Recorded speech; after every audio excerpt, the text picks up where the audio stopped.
ആദിയിൽ വചനമുണ്ടായിരുന്നു, വചനം ദൈവത്തോടു കൂടിയായിരുന്നു, വചനം ദൈവമായിരുന്നു. അവൻ ആദിയിൽ ദൈവത്തോടു കൂടിയായിരുന്നു. സമസ്തവും അവനിലൂടെ ഉണ്ടായി, ഒന്നും അവനെ കൂടാതെ ഉണ്ടായിട്ടില്ല. അവനിൽ ജീവനുണ്ടായിരുന്നു, ആ ജീവൻ മനുഷ്യരുടെ വെളിച്ചമായിരുന്നു. ആ വെളിച്ചം ഇരുളിൽ പ്രകാശിക്കുന്നു, അതിനെ കീഴടക്കുവാൻ ഇരുളിന് കഴിഞ്ഞില്ല.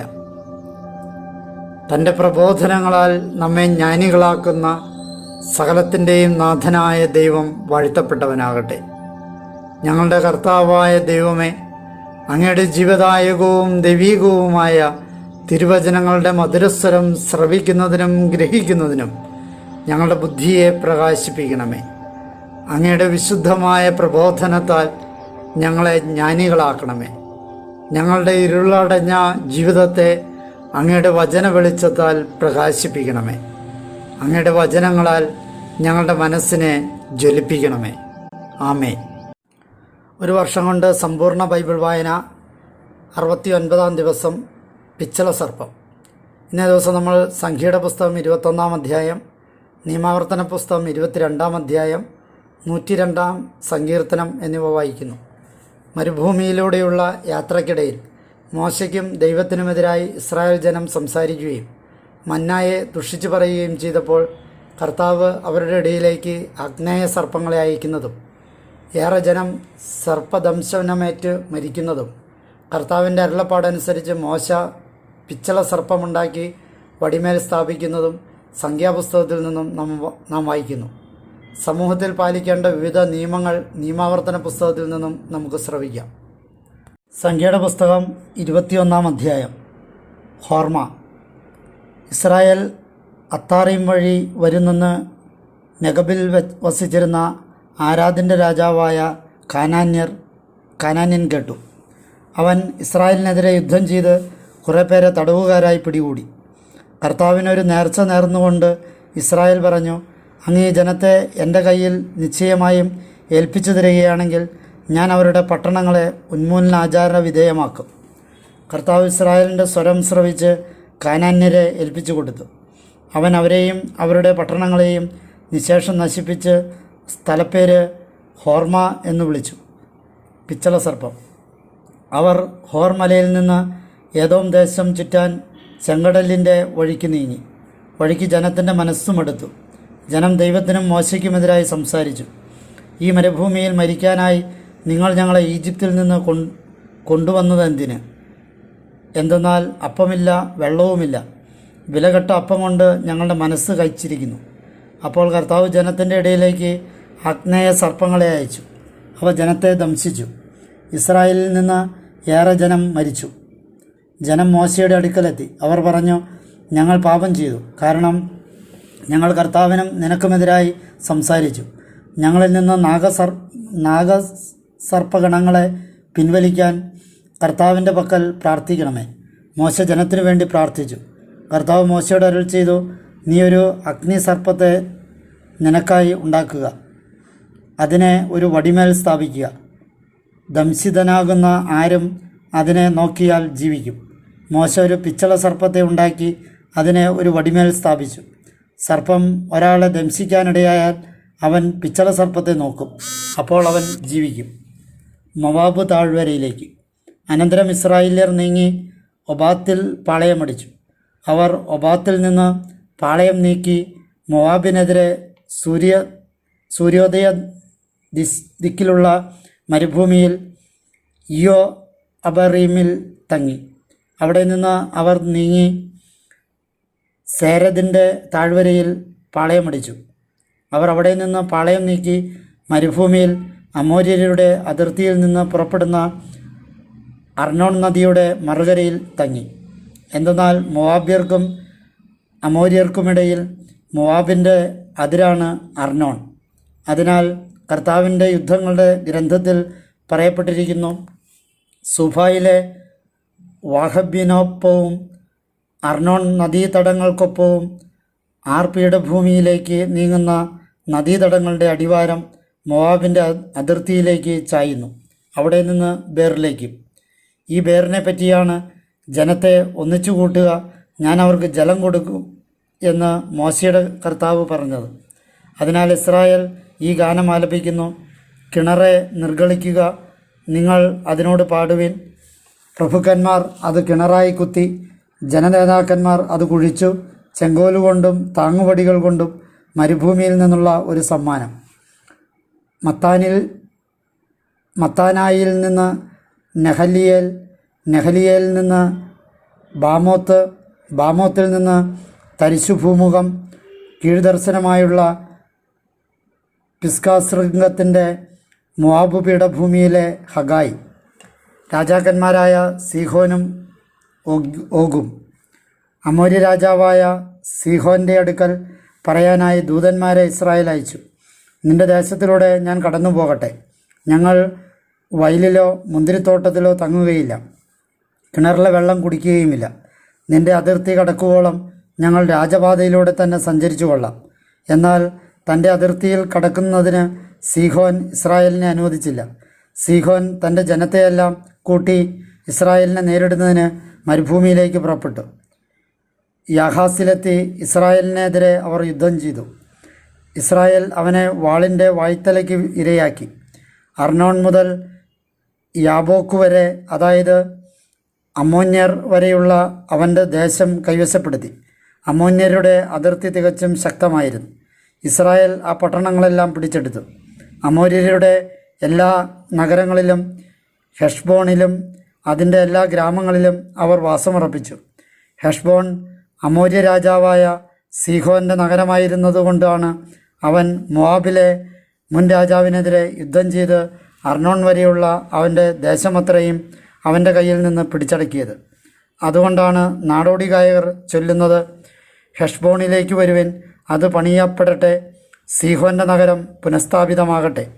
എന്നാൽ ഹെഷ്ബോണിൽ നിന്ന് അഗ്നി പുറപ്പെട്ടു, സീഹോൻ്റെ പട്ടണത്തിൽ നിന്ന് അഗ്നിനാളം മോവാബിൻ്റെ ആർദേശത്തെ അത് വിഴുങ്ങി. അർണോൺ പൂജാഗിരികളുടെ നാഥന്മാരെ തന്നെ: മോവാബേ, നിനക്ക് ദുരിതം! കെമോഷിൻ്റെ ജനമേ, നീ നശിച്ചു. അഭയാർത്ഥികളായി തൻ്റെ പുത്രന്മാരെയും ബന്ധനത്തിൽ തൻ്റെ പുത്രിമാരെയും അവൻ അമോര്യ രാജാവായ സീഹോന് വിട്ടുകൊടുത്തു. നമ്മളവരെ എയ്തു. ദിബോൻ വരെ ഹെഷ്ബോൺ നശിച്ചു. നോഫക് വരെ, അതായത് മെദേബ വരെ നമ്മൾ തകർത്തു. അങ്ങനെ ഇസ്രായേൽ അമോര്യരുടെ ദേശത്ത് താമസമാക്കി. യാസേറിനെ ഉറ്റുനോക്കുന്നതിന് മോശ ആളയച്ചു. തുടർന്ന് അവർ അതിൻ്റെ ഗ്രാമങ്ങൾ പിടിച്ചെടുക്കുകയും അവിടെ ഉണ്ടായിരുന്ന അമോര്യരെ ഒഴിപ്പിക്കുകയും ചെയ്തു. പിന്നീട് അവർ ബാഷാൻ്റെ വഴി ലക്ഷ്യം വെച്ച് മുന്നേറി. അപ്പോൾ ബാഷാൻ രാജാവായ ഓഗ് അവനും അവൻ്റെ സകല ജനവും എദ്രയിൽ വെച്ച് അവരെ നേരിടാനായി യുദ്ധത്തിന് പുറപ്പെട്ടു. അപ്പോൾ കർത്താവ് മോശയോട് അരുൾ ചെയ്തു: അവനെ ഭയപ്പെടേണ്ട, എന്തെന്നാൽ അവനെയും അവൻ്റെ സകല ജനത്തെയും അവൻ്റെ ദേശത്തെയും നിന്റെ കയ്യിൽ ഞാൻ തന്നിരിക്കുന്നു. ഹെഷ്ബോണിൽ വസിച്ചിരുന്ന അമോര്യ രാജാവായ സീഹോനോട് നീ ചെയ്തതുപോലെ അവനോടും നീ ചെയ്യണം. അവർ അവനെയും അവന് പിന്തുടർച്ച അവശേഷിക്കാതാകും വരെ അവൻ്റെ പുത്രന്മാരെയും അവൻ്റെ ജനം മുഴുവനെയും കൊന്നൊടുക്കി. അവർ അവൻ്റെ ദേശം കൈവശപ്പെടുത്തുകയും ചെയ്തു. നിയമാവർത്തന പുസ്തകം 22-ാം അധ്യായം. വിവിധ നിയമങ്ങൾ. നിന്റെ സഹോദരൻ്റെ വഴിതെറ്റിയ കാളയെയോ ആടിനെയോ കണ്ടിട്ട് അവയിൽ നിന്ന് നീ മാറിപ്പോകരുത്. അവയെ നിന്റെ സഹോദരൻ്റെ അടുക്കൽ തീർച്ചയായും തിരിച്ചെത്തിക്കണം. നിന്റെ സഹോദരൻ നിനക്ക് സമീപസ്ഥനല്ലെങ്കിൽ, അഥവാ നീ അവനെ അറിയുകയില്ലെങ്കിൽ അതിനെ നിന്റെ വീട്ടിലേക്ക് എത്തിക്കണം. നിന്റെ സഹോദരൻ അതിനെ അന്വേഷിക്കുന്നതുവരെ അത് നിന്റെ കൂടെയായിരിക്കണം. അതിനെ അവന് നീ തിരിച്ചു കൊടുക്കുകയും വേണം. നിന്റെ സഹോദരന് നഷ്ടപ്പെട്ട അവൻ്റെ കഴുതയെയും മേലങ്കിയെയും അവന് നഷ്ടപ്പെട്ട എല്ലാറ്റിനെയും സംബന്ധിച്ച് നീ ഇപ്രകാരം തന്നെ ചെയ്യണം. നീ ഒഴിഞ്ഞു മാറാൻ പാടില്ല. നിന്റെ സഹോദരൻ്റെ കഴുതയോ അവൻ്റെ കാളയോ വഴിയിൽ വീണുകിടക്കുന്നത് കണ്ടിട്ട് നീ അവയിൽ നിന്ന് മാറിപ്പോകരുത്. അവനോടുകൂടെ നീ തീർച്ചയായും അതിനെ എഴുന്നേൽപ്പിക്കണം. പുരുഷൻ്റെ വസ്ത്രം സ്ത്രീയുടെ മേൽ ഉണ്ടാകരുത്, സ്ത്രീയുടെ വസ്ത്രം പുരുഷൻ ധരിക്കരുത്. എന്നാൽ ഇവ ചെയ്യുന്ന ഏതൊരാളും നിന്റെ ദൈവമായ കർത്താവിനെ സംബന്ധിച്ച് നിന്ദാപാത്രമാണ്. കുഞ്ഞുങ്ങളോ മുട്ടകളോ ഉള്ള ഒരു പക്ഷിക്കൂട് വഴിയിൽ ഏതെങ്കിലും വൃക്ഷത്തിലോ നിലത്തോ നിന്റെ മുമ്പിൽ കാണാനിടയാവുകയും തള്ളപ്പക്ഷി കുഞ്ഞുങ്ങളുടെ മേലോ മുട്ടകളുടെ മേലോ അടയിരിക്കുകയുമാണെങ്കിൽ കുഞ്ഞുങ്ങൾക്കു മേലെയുള്ള തള്ളപ്പക്ഷിയെ നീ എടുക്കരുത്. തള്ളപ്പക്ഷിയെ തീർച്ചയായും വിട്ടയക്കണം. കുഞ്ഞുങ്ങളെ നിനക്കെടുക്കാം. അതുവഴി നിനക്ക് നന്മയുണ്ടാവുകയും നീ ആയുസ് ദീർഘിപ്പിക്കുകയും ചെയ്യും. ആരെങ്കിലും പുരപ്പുറത്തു നിന്ന് വീണ് നിന്റെ വീടിന് രക്തപാതകം വരുത്തി വയ്ക്കാതിരിക്കേണ്ടതിന് നീ ഒരു പുതിയ വീട് പണിയുമ്പോൾ അതിന്മേൽ തടമതിൽ കെട്ടണം. നീ വിതച്ച വിത്തിൻ്റെ വിളസമൃദ്ധിയും മുന്തിരിത്തോട്ടത്തിൻ്റെ ഉൽപ്പന്നവും വിശുദ്ധ സ്ഥലത്തേക്ക് കണ്ടുകെട്ടപ്പെടാതിരിക്കാൻ നിന്റെ മുന്തിരിത്തോട്ടം രണ്ടിനം ചേർത്ത് കൃഷി ചെയ്യരുത്. കാളയെയും കഴുതയെയും കൊണ്ട് ഒരുമിച്ച് നീ ഉഴുകരുത്. രോമവും ചണവും ഒരുമിച്ച് നെയ്ത് നീ ധരിക്കരുത്. നീ ധരിക്കുന്ന മേലങ്കിയുടെ നാലറ്റത്തും നിനക്കായി തോങ്ങലുകൾ ഉണ്ടാക്കണം. ദാമ്പത്യ വിശ്വസ്ത. ഒരാൾ ഒരു സ്ത്രീയെ സ്വീകരിക്കുകയും അവളെ പ്രാപിക്കുകയും ചെയ്തിട്ട് അവളെ വെറുക്കുകയും ഞാൻ ഈ സ്ത്രീയെ ഭാര്യയായി സ്വീകരിച്ചു, എന്നാൽ അവളെ ഞാൻ സമീപിച്ചപ്പോൾ അവളിൽ കന്യാത്ത ലക്ഷണങ്ങൾ കണ്ടില്ല എന്ന് പറഞ്ഞ് അവളിൽ ദുർനടത്തം ആരോപിക്കുകയും അവൾക്ക് ദുഷ്പേര് വരുത്തുകയും ചെയ്താൽ ആ പെൺകുട്ടിയുടെ പിതാവും മാതാവും പെൺകുട്ടിയുടെ കന്യാത്വത്തിനുള്ള തെളിവെടുത്ത് പട്ടണവാതിൽക്കൽ ശ്രേഷ്ഠന്മാരുടെ അടുത്ത് ആക്കണം. പെൺകുട്ടിയുടെ പിതാവ് ശ്രേഷ്ഠന്മാരോട് പറയണം, ഞാൻ എൻ്റെ മകളെ ഇയാൾക്ക് ഭാര്യയായി നൽകി. അവൻ അവളെ വെറുക്കുകയും ഇതാ നിൻ്റെ മകളിൽ കന്യാത്ത ലക്ഷണങ്ങൾ ഞാൻ കണ്ടില്ല എന്ന് പറഞ്ഞ് അവളിൽ ദുർനടത്തം ആരോപിക്കുകയും ചെയ്യുന്നു. ഇവയാണ് എൻ്റെ മകളുടെ കന്യാത്വ തെളിവുകൾ എന്ന് പറഞ്ഞ് പട്ടണത്തിലെ ശ്രേഷ്ഠന്മാരുടെ മുമ്പിൽ അവർ വസ്ത്രം വിരിക്കണം. അപ്പോൾ ആ പട്ടണത്തിലെ ശ്രേഷ്ഠന്മാർ അയാളെ കൊണ്ടുവന്ന് തിരുത്തണം. ഒരു ഇസ്രായേൽ കന്യകയ്ക്ക് അയാൾ ദുഷ്പേര് വരുത്തി വെച്ചതിനാൽ അവർ അയാൾക്ക് 100 വെള്ളി പിഴ ചുമത്തി പെൺകുട്ടിയുടെ പിതാവിന് കൊടുക്കണം. അവൾ അയാൾക്ക് ഭാര്യയായി തുടരും. അയാളുടെ ജീവിതകാലത്തൊരിക്കലും അവളെ പറഞ്ഞയക്കാൻ പാടുള്ളതല്ല.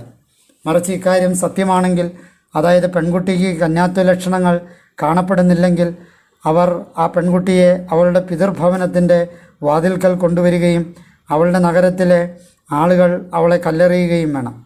പിതൃഗ്രഹത്തിലായിരിക്കെ വേശ്യാവൃത്തിക്കൊരുമ്പെട്ട് അവൾ ഇസ്രായേലിൽ ഹീനകൃത്യം പ്രവർത്തിക്കുകയായാൽ അവൾ മരിക്കണം.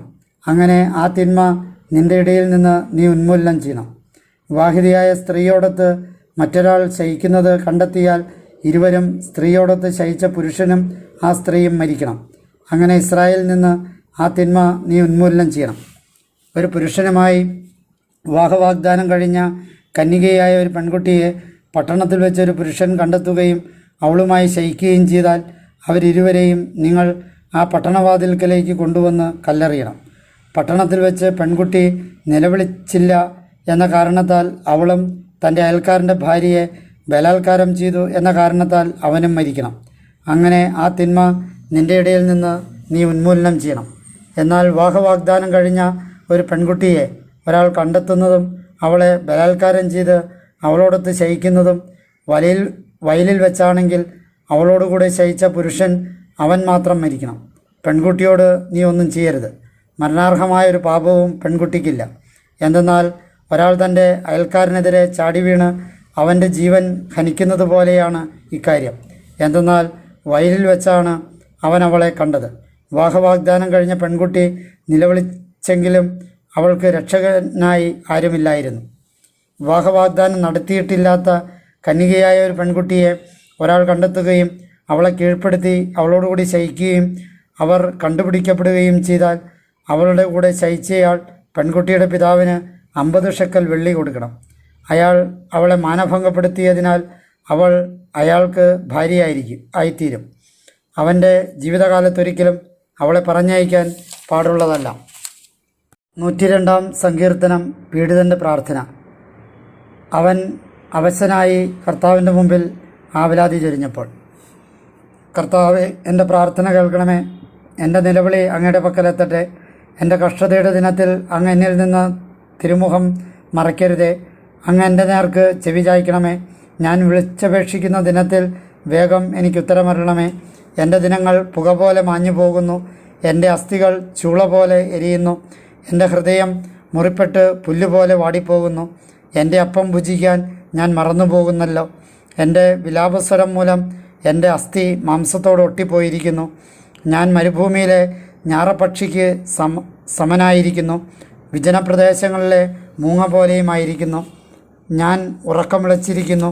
പുരമുകളിൽ ഒറ്റപ്പെട്ട പക്ഷിയെപ്പോലെ ഞാനായിരിക്കുന്നു. എൻ്റെ ശത്രുക്കൾ ദിവസം മുഴുവൻ എന്നെ പരിഹസിക്കുന്നു. എന്നെക്കുറിച്ച് പുലമ്പുന്നവർ എനിക്കെതിരെ ശബ്ദം ചെയ്യുന്നു. ഞാൻ അപ്പം പോലെ ചാരം തിന്നുന്നല്ലോ.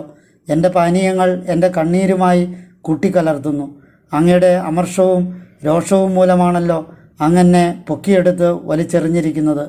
എൻ്റെ ദിനങ്ങൾ നീണ്ട നിഴൽ പോലെയാണ്. ഞാനോ പുല്ലുപോലെ ഉണങ്ങിപ്പോകുന്നു. കർത്താവെ, അങ്ങ് എന്നേക്കും ഉപവിഷ്ടനായിരിക്കുന്നു. അങ്ങയുടെ സ്മരണ തലമുറ തലമുറയിലേക്കുള്ളതാണ്. അങ്ങ് എഴുന്നേറ്റ് സിയോനോട് ആർദ്രത കാട്ടും. എന്തെന്നാൽ അവളോട് ദയ കാണിക്കാനുള്ള സമയം, അത് നിശ്ചിത സമയം സമാഗതമായിരിക്കുന്നു. തീർച്ചയായും അങ്ങയുടെ ദാസർ അവളുടെ കല്ലുകൾ ഇഷ്ടപ്പെടുന്നു. അവളുടെ ധൂളിയോട് അവർ ദയ കാണിക്കുന്നു. ജനതകൾ കർത്താവിൻ്റെ നാമം ഭയപ്പെടും. എല്ലാ ഭൗമിക രാജാക്കന്മാരും അങ്ങയുടെ മഹത്വത്തെയും. എന്തെന്നാൽ കർത്താവ് സിയോനെ പണിതുയർത്തി. അവിടുന്ന് തൻ്റെ മഹത്വത്തിൽ പ്രത്യക്ഷപ്പെട്ടു. അഗതിയുടെ പ്രാർത്ഥനയുടെ നേർക്ക് അവിടുന്ന് തിരിഞ്ഞു. അവരുടെ പ്രാർത്ഥന അവിടുന്ന് നിരസിച്ചില്ല. പിൻതലമുറയ്ക്ക് വേണ്ടി ഇതെഴുതപ്പെടട്ടെ. സൃഷ്ടിക്കപ്പെടാനിരിക്കുന്ന ജനം കർത്തനെ സ്തുതിക്കട്ടെ. എന്നാൽ കർത്താവ് തൻ്റെ വിശുദ്ധ സ്ഥലത്തിൻ്റെ ഔന്നത്യത്തിൽ നിന്ന് താഴേക്ക് വീക്ഷിച്ചു. സ്വർഗത്തിൽ നിന്ന് ഭൂമിയിലേക്ക് ഉറ്റുനോക്കി. അത് തടവുകാരൻ്റെ നിലവിളി കേൾക്കാനും വശകരെ സ്വതന്ത്രരാക്കാനുമായിരുന്നു. അങ്ങനെ അവർ സിയോനിൽ കർത്താവിൻ്റെ നാമവും ജെറുസലേമിൽ അവിടുത്തെ സ്തുതിയും പ്രഘോഷിക്കേണ്ടിയിരുന്നു. കർത്താവിനെ ശുശ്രൂഷിക്കാൻ സകല ജനങ്ങളും രാജ്യങ്ങളും ഒരുമിച്ച് കൂടുമ്പോൾ തന്നെ അവിടുന്ന് വഴിയിൽ വെച്ച് എൻ്റെ ശക്തി ചോർത്തി, എൻ്റെ ദിനങ്ങൾ ചുരുക്കി. അപ്പോൾ ഞാൻ പറഞ്ഞു, തലമുറ തലമുറകളോളം നിത്യനായ എൻ്റെ തമ്പുരാനെ, എൻ്റെ ആയുസ്സിൽ പകുതിക്ക് വെച്ച് എന്നെ പറിച്ചു മാറ്റരുതേ. അങ്ങ് പണ്ട് ഭൂമിക്ക് അടിസ്ഥാനമിട്ടു. ആകാശം അങ്ങയുടെ കരവേലയാണ്. അവ നശിച്ചു പോകും, എന്നാൽ അങ്ങ് നിലകൊള്ളും. അവയെല്ലാം വസ്ത്രം പോലെ പഴകിപ്പോകും. ഉടുപ്പ് പോലെ അങ്ങ് അവ ഊരിമാറ്റും.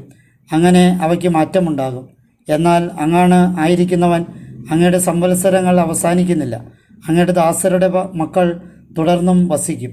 അങ്ങയുടെ സന്തതി അങ്ങയുടെ മുമ്പിൽ സുസ്ഥിരമായി വസിക്കും.